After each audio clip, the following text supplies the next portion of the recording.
How do you quickly move traffic through America's most densely populated state, along with its most busy highway, en route to its largest metro area, home of over 20 million people? Well, New Jersey has been tasked with this responsibility, and New Jersey has delivered. Their answer? The New Jersey Turnpike.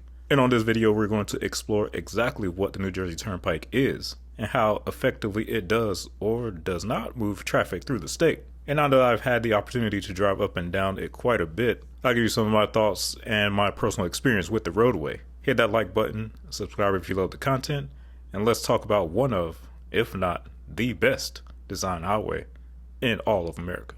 So first off, what is the New Jersey Turnpike? New Jersey Turnpike is a controlled access highway that runs through the state of New Jersey from a southern terminus at I-295 near the Delaware River Bridge, all the way up the state to the George Washington Bridge that crosses into New York City. The main line has a total length of around 117 miles. Through the southern part of the state, it is not signed along with any other routes. However, south of Trenton, a spur of the turnpike known as the Pennsylvania Extension brings I-95 to the New Jersey Turnpike. The I-95 designation continues along the rest of the mainline turnpike with another set of spurs between Newark and Ridgefield, where traffic is split into east and west sections. There is also another extension known as the Newark Bay Extension, which carries I-78 eastwards towards the Holland Tunnel and into Manhattan, New York. The entire roadway is tolled along with all of its spurs and extensions, the only exception being the final portion after the split as it approaches the George Washington Bridge. The number of exits is limited to only 14 on the main line.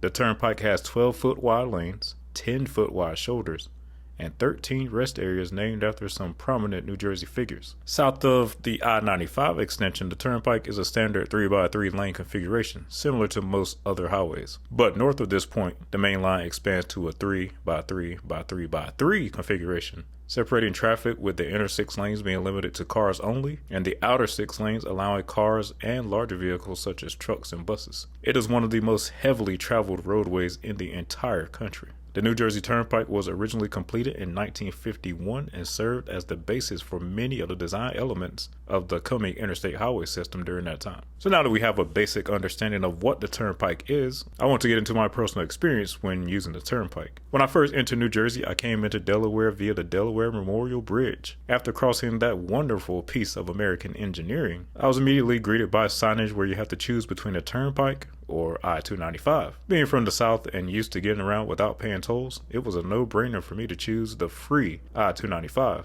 as I headed north to my hotel in the Cherry Hill area from which I would explore Philadelphia. Being that these routes appeared to run parallel to one another, I saw no reason to use the toll turnpike. As I explored New Jersey's Philadelphia suburbs, I regularly avoided the turnpike at all costs. But once it was time to make my way to New York City and northern New Jersey, it was time to go ahead and bite the bullet and hop on the turnpike, as I-295 ends around Trenton and curves back into Pennsylvania. As you enter the turnpike, you're given the controlled cities of New York City and Camden. Pay your electronic toll, and then comes the first shot of the turnpike: the separation of traffic into either cars only or trucks, buses, and cars. The traffic flow thanks to this separation was amazing. New Jersey appears to have realized long ago how disrupted to traffic flow the mix of vehicle types can be and solved that issue beautifully. The roadway itself was in excellent condition, smooth, with very little beaten down, cracked pavement, or potholes. Driving on this road was the first time that I thought to myself, if tolls pay for a road like this, then I don't mind paying them. After a while, I noticed many of the rest areas were named after certain famous people, apparently prominent figures from the state of New Jersey. Quite fitting, if I do say. I ended up stopping at one of them and had low expectations based on what the typical rest area looks like along most interstate highways. And I had no idea for the surprise that I was in for. This was a bustling shopping area. People with license plates from various states all up and down the East Coast can be found here, so you can meet and mingle with other Americans from all over while taking a break from their road trip. You had your Starbucks, your typical fast food if that's your thing, and even a full convenience store inside, along with some of the cleanest public restrooms that you'll ever see. On the outside, there was of course a gas station with attendants waiting, because in Jersey, they don't pump their own gas. Another interesting thing I noticed at this particular stop was signage that said up to 8 hours of parking was allowed. So if you're tired and need a break from your trip but don't want to pay for a hotel, the Grover Cleveland rest stop is the place to be. To date, I still haven't seen any other rest areas explicitly offer drivers that much time to park and rest. Continuing on up the turnpike, as you approach the northern New Jersey cities, you'll start to notice traffic beginning to pick up, but still flowing generally well. You come to the spur route at exit 14 for I-78,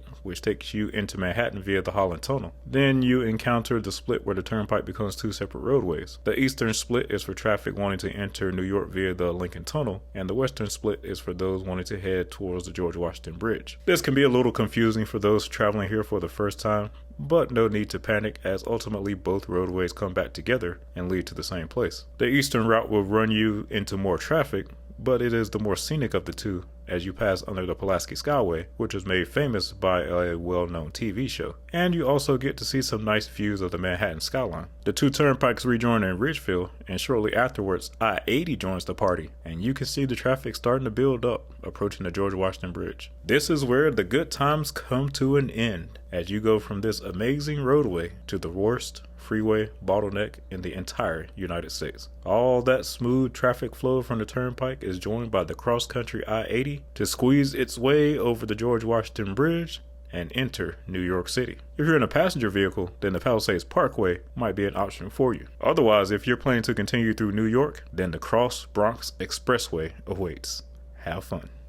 Overall, it's a good idea to know which way you want to enter Manhattan beforehand, as if you come in at the wrong part, you could be spending a lot of time sitting in traffic trying to get to your final destination. Just remember Lincoln Tunnel, Holland Tunnel, or George Washington Bridge, then follow the signs for said crossing. Also note that you'll be paying a toll no matter which crossing you choose. New Jersey is free to enter, but you must pay to leave. So what makes the New Jersey Turnpike design so ingenious?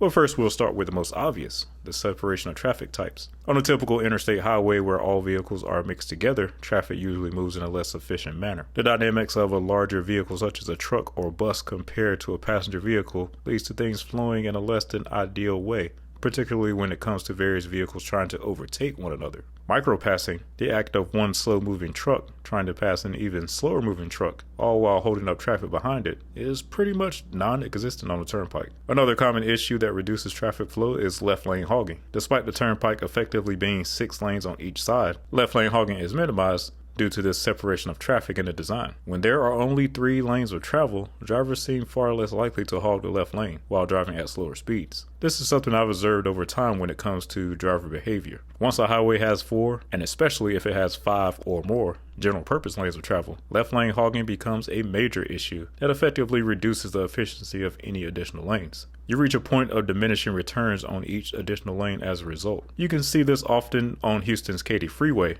where Texas built several general-purpose lanes with no restrictions, or on Atlanta's downtown connector. The result is an obscene amount of left-lane hogging, as people seem to forget about the slower traffic keep right rule when they see that many open lanes. The large number of general-purpose lanes also adds to the bottlenecking of interchanges, with the far left lanes being so far from the exits on the right side of the road. You'll see far more wild lane switching and shifting by drivers on those super wide highways, along with more radical speeding, just making things more dangerous for everyone. Traffic flow is far superior on the turnpike in comparison. The other ingenious design on the turnpike is the limited number of exits. One of my older videos discussed the biggest interchange bottlenecks in America, and one of the things we can take away from that video is that poorly designed, or sometimes simply having too many entrance and exit points, can reduce the efficiency of the overall roadway. So oftentimes it is not necessarily the capacity or the number of lanes that is bottlenecking a roadway, but rather the interchanges themselves due to limited capacity for exiting traffic, or from exits being too close together. With the New Jersey Turnpike being limited to only 18 exits for its 117-mile mainline length, it discourages use for short trips and local travel, and instead reserves most of its capacity for long distance and regional trips. The limited number of exits limits potential weaving or slowdown from constant merging in and out of traffic. Both the interior car-only lanes and the exterior trucks plus cars lanes have their own exits,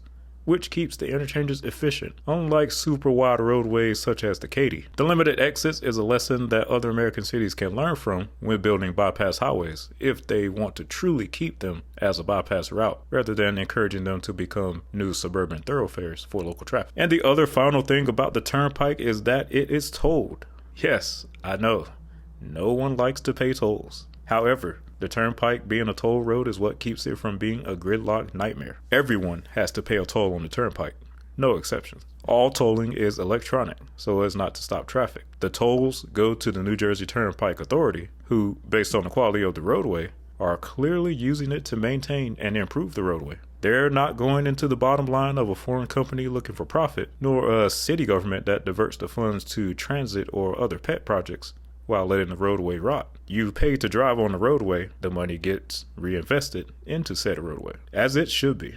The other benefit of the roadway being tolled is that it helps to discourage locals from using it for short trips. You don't pay and hop onto the turnpike unless you're ready to go some distance. So not only does the turnpike serve as a model for how to design a high-capacity roadway, it also demonstrates how a tolled roadway should work. Perhaps the only negative thing about the New Jersey Turnpike is that the 12-lane configuration ends south of exit 7. But fortunately, I-295 generally parallels the turnpike in this area, so local traffic is more likely to use that roadway. Overall, New Jersey can proudly boast to being the home of America's greatest highway. And there you have it, guys, the New Jersey Turnpike, perhaps the best roadway in all of America. Have you ever been on the turnpike? If so, what was your experience with it? Did you enjoy driving it, or did you hate it? Did you stop at one of the rest areas? If you haven't been on the turnpike, then what are you waiting for? Do you think there is a better designed roadway in the United States, or do you agree that the New Jersey Turnpike is the best of them all? Let me know in the comments. Thanks for watching. See you on the next one.